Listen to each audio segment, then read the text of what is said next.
हाय दोस्तों, आपका स्वागत है हमारे YouTube channel smart easy classes में। दोस्तों आज हम लेके आए हैं साइंस का न्यू चैप्टर। इसमें बात करेंगे प्रकाश के अपवर्तन की, रिफ्रैक्शन ऑफ लाइट। दोस्तों हमने पिछले वीडियो में हमने प्रकाश के बारे में पढ़ा था खूब अच्छे से, प्रकाश के परावर्तन के बारे में पढ़ा था। दोस्तों यदि आपने वो चैप्टर नहीं देखे तो प्लीज आप पिछली वीडियो को डिस्क्रिप्शन बॉक्स में आप जाके देख सकते हैं दोस्तों। और आज हम बात करने वाले हैं प्रकाश के अपवर्तन की। बहुत अच्छे से सीखेंगे प्रकाश का अपवर्तन होता क्या है, रिफ्रैक्शन ऑफ लाइट। दोस्तों मैं बात करूं प्रकाश के अपवर्तन की तो आप समझेंगे दोस्तों। मैं समझाऊंगा, पहले डायग्राम बनाता हूं मैं। मान लिया कोई एक सघन माध्यम है, मान लिया ये पानी भर रहा है, इसको बोल देंगे हम सघन माध्यम, सघन माध्यम। दोस्तों ये यहाँ पर हवा है, ऊपर ये कोई मान लिया कोई पात्र, उसमें पानी भर रहा है मान लिया। पहले मैं लिखता हूं प्रकाश का अपवर्तन, प्रकाश का अपवर्तन। जब प्रकाश की किरणें, जब प्रकाश की किरणें एक विरल माध्यम से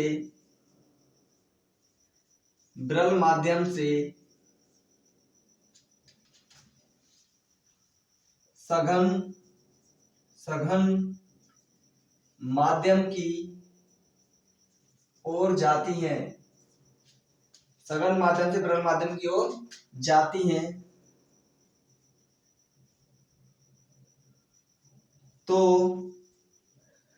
वे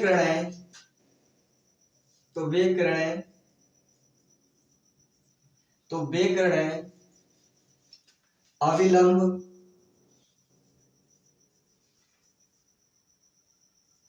की ओर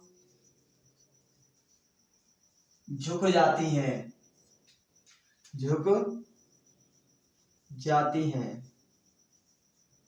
तो होने वाली यह क्रिया क्या कहलाती है दोस्तों? प्रकाश का अपवर्तन कहलाती है। मान लिया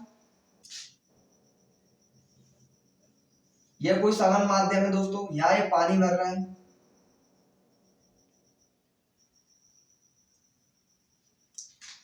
यहां से प्रकाश, ये विरल माध्यम है, हवा है, मान लिया हवा है विरल माध्यम। ये दोस्तों कैसा माध्यम? विरल माध्यम। मान लिया सघन माध्यम है और यहां से प्रकाश की किरणें आई, तो ये प्रकाश किरणें अंदर जाएंगी, तो यहाँ की वजह क्या होगा? ये इधर झुक जाएंगी, अविलंब की ओर। तो दोस्तों ये झुक जाएंगी। ऐसे किरणों को जाना ऐसे था, लेकिन ऐसे ना जाकर ये किरणें अविलंब की ओर झुक जाती है दोस्तों। ये अविलंब था और इसकी ओर यूं झुक जाती है। तो मैंने यही बताया है, ये था विरल माध्यम, हवा थी, विरल माध्यम है,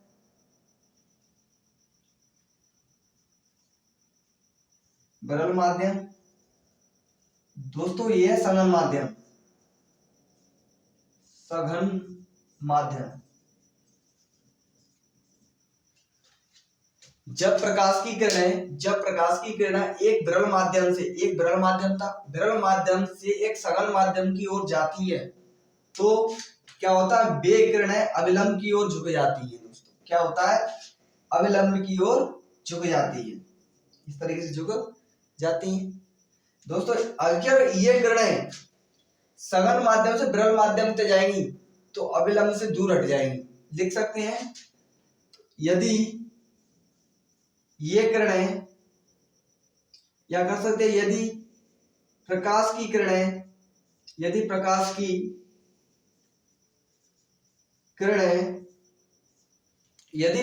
किरणें सघन माध्यम से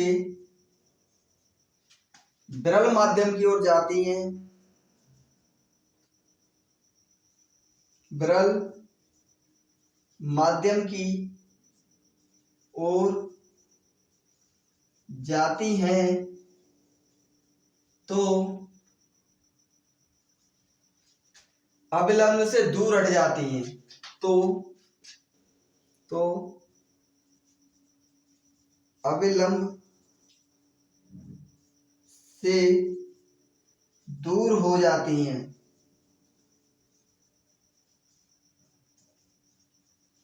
इस क्रिया को दोस्तों प्रकाश का क्या कहेंगे, अपवर्तन कहते हैं। जब प्रकाश की किरणें एक विरल माध्यम से, यहां हवा है, ये अविलंब है दोस्तों, अविलंब। जब प्रकाश की किरणें एक विरल माध्यम से सघन माध्यम में जाएंगी तो इनका कुछ भाग क्या हो, अविलंब की ओर झुक जाता है। इस क्रिया को दोस्तों हम कह सकते हैं क्या कहलाता है, प्रकाश का अपवर्तन कहलाता है। अविलंब की ओर झुक जाता है। यदि प्रकाश की किरणें एक सघन माध्यम से विरल माध्यम की ओर जाएंगी तो अविलंब से दूर हट जाती है। तो जो ये प्रोसेस होती है क्या कहलाती है, रिफ्रैक्शन ऑफ लाइट, प्रकाश का अपवर्तन दोस्तों कहलाता है। तो इसे क्या कहते हैं, इसे प्रकाश का अपवर्तन कहते हैं। दोस्तों आपने देखा होगा कोई पानी का टब वगैरह उसमें लोटा डाल देते हैं, एकदम छोटा दिखाई देता है, या कोई बाल्टी वगैरह होती है, इस तरीके से कोई बाल्टी है, मान लिया दोस्तों इस तरीके से कोई बाल्टी है, और इस बाल्टी में दोस्तों हमने कोई छड़ वगैरह डाली, छड़ हमने सीधी डाली तो टेढ़ी दिखाई देती है। ये सारी जो क्रियाएं होती हैं दोस्तों प्रकाश के अपवर्तन के कारण होती हैं।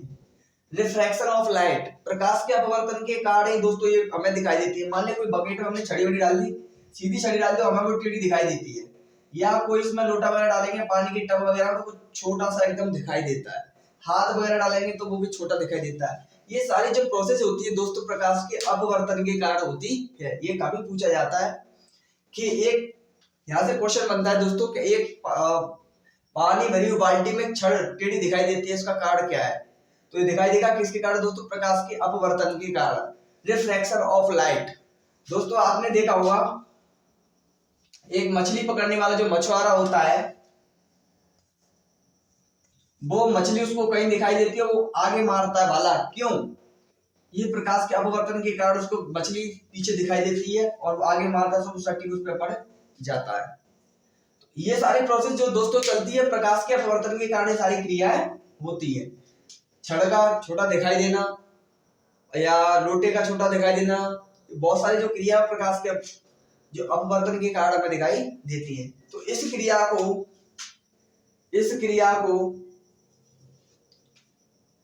को प्रकाश का अपवर्तन कहते हैं।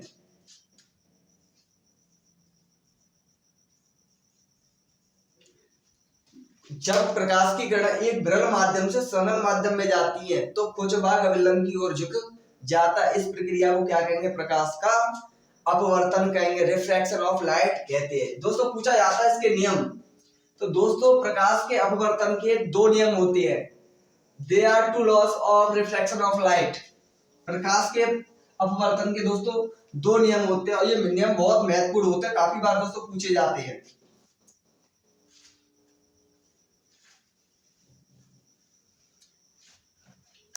आप डाल सकते हैं प्रकाश के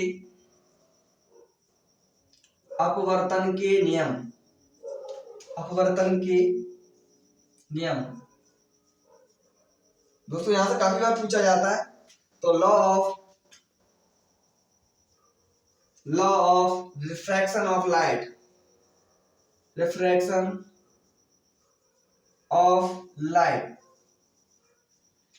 दोस्तों पूछे जाते हैं। प्रकाश के अपवर्तन के नियम कितने होते हैं, तो दो होते हैं। ये बात हमने पिछली वीडियो में की थी। प्रकाश के परावर्तन के नियम कितने थे, तो प्रकाश के परावर्तन के भी दो नियम थे दोस्तों। ऐसी प्रकाश के अपवर्तन के भी दो नियम होते हैं, जानेंगे दोस्तों, समझेंगे law of refraction of light, प्रकाश के अपवर्तन के नियम। बात पहले दोस्तों हम चित्र बना लेते क्या क्या होते हैं। मैंने बताया था कोई सघन माध्यम है, यहाँ पे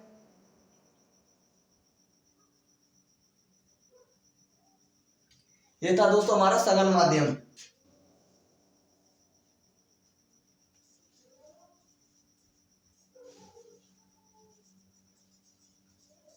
और ये हमारा विरल माध्यम है, हवा भरी हुई है दोस्तों।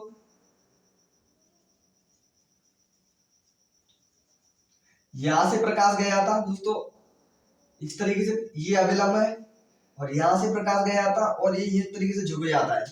प्रकाश की किरणें इस तरीके से जाती हैं, कुछ भाग इसका अभिलंब की ओर झुक जाता है। ये भाग था हमारा अभिलंब था। दोस्तों ये हमारी जो किरण थी आपतित किरण थी, आपतित किरण। आने वाली किरण दोस्तों क्या कहलाती है? आपतित किरण।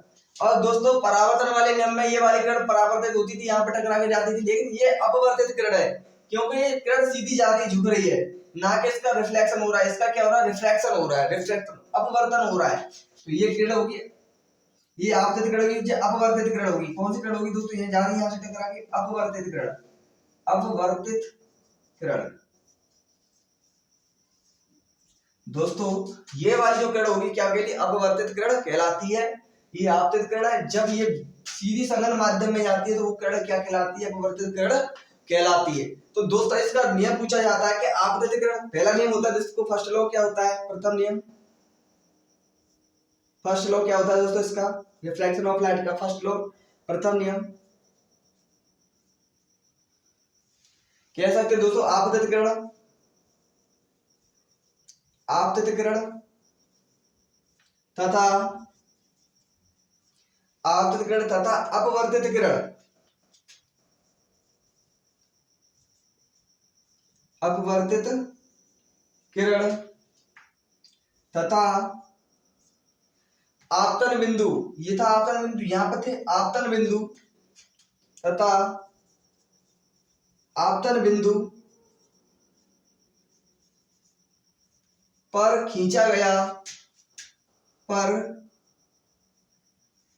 खींचा गया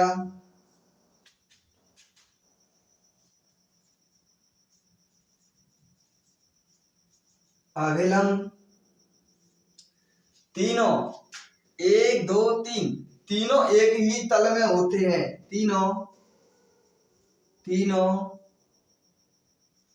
एक ही समतल कहेंगे दोस्तों। या क्या होगा? सॉरी, समतल होता है, तल होता है परावर्तन में, इसमें होता है समतल। एक ही समतल में होते हैं,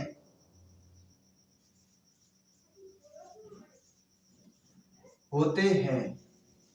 दोस्तों इसका जो फर्स्ट लॉ कहता है, क्या कहता है? आपतित किरण तथा अपवर्तित किरण, आपतित किरण तथा अपवर्तित किरण वाली, ये यहाँ से इसका जो क्या हो रहा है? नीचे जा रही है सघन माध्यम में। आपतित किरण तथा अपवर्तित किरण के बीच खींचा गया अभिलंब, इन दोनों के बीच दोस्तों खींचा गया अभिलंब। रटना कुछ नहीं है दोस्तों, बिल्कुल आपको समझ के चलना है। आपतित किरण तथा अपवर्तित किरण के बीच खींचा गया अभिलंब, एक दो तीन, यहाँ से एक दो तीन, तीनों एक ही समतल में होते हैं। इसे दोस्तों कह सकते हैं प्रकाश का प्रथम, प्रकाश के अपवर्तन का प्रथम नियम कहलाता है। दोस्तों हम दूसरे नियम की बात कर लेते हैं, इसकी क्या होता है?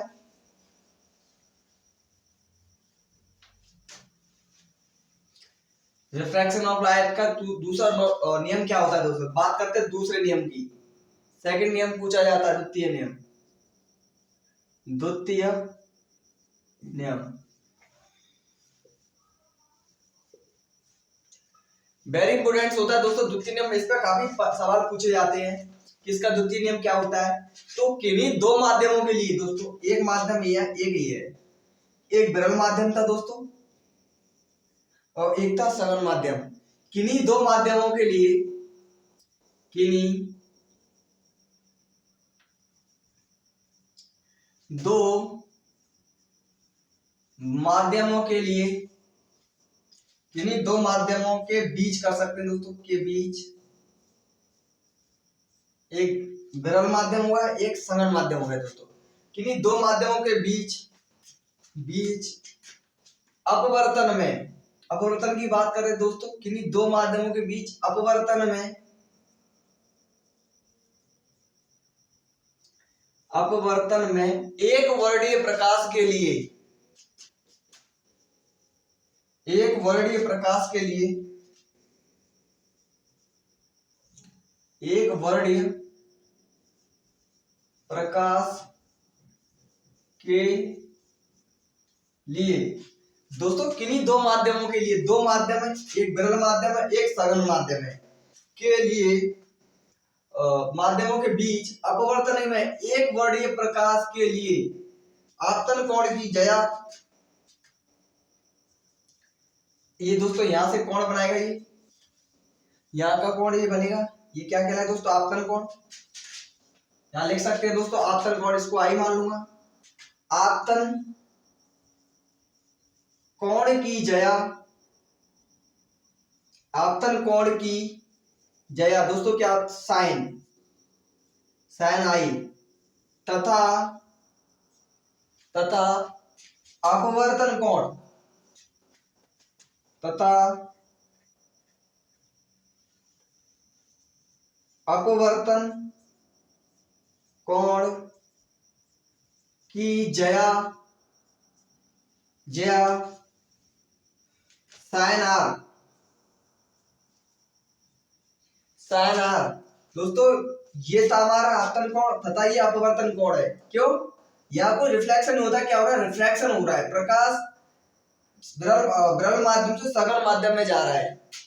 दोस्तों इसका अगर यहाँ से यहाँ टकराकर लौट जाता तो परावर्तन कहलाता, लेकिन ये क्या हो दोस्तों? अपवर्तन हो रहा है। इसलिए हम बात कर रहे हैं कि दो माध्यमों के बीच, एक सघन विरल माध्यम को एक सघन माध्यम हो गया, के बीच अपवर्तन में एक वर्णीय प्रकाश के लिए, एक प्रकाश जा रहा है, प्रकाश की किरणें जा रही हैं, एक वर्णीय प्रकाश के लिए आपतन कोण की जया दोस्तों यहाँ आई तथा अपवर्तन कोण की जया साइन आई परस्पर समानुपाती होते हैं, परस्पर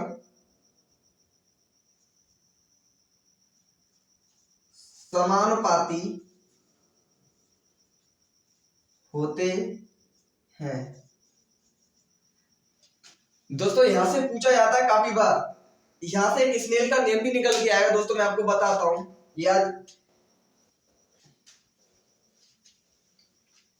समानुपाती होते हैं, इससे प्रकाश का, इससे प्रकाश का, इससे प्रकाश के करेंगे, इससे प्रकाश के अपवर्तन का द्वितीय नियम कहते हैं, द्वितीय नियम कहते हैं।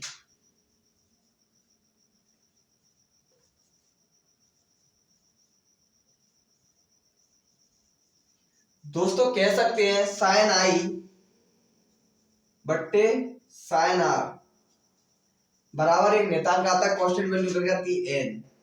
दोस्तों कह सकते हैं एन बराबर साइन आई बट्टे साइन आर, समानुपाती का साइन हटता है तो दोस्तों ये नियतांक आ जाता है एन। तो जो इसको दोस्तों हम स्नेल का नियम भी बोल देते हैं। पूछा जाता है स्नेल का नियम क्या होता है, तो स्नेल का नियम क्या होता है? साइन आई बट्टे साइन आर।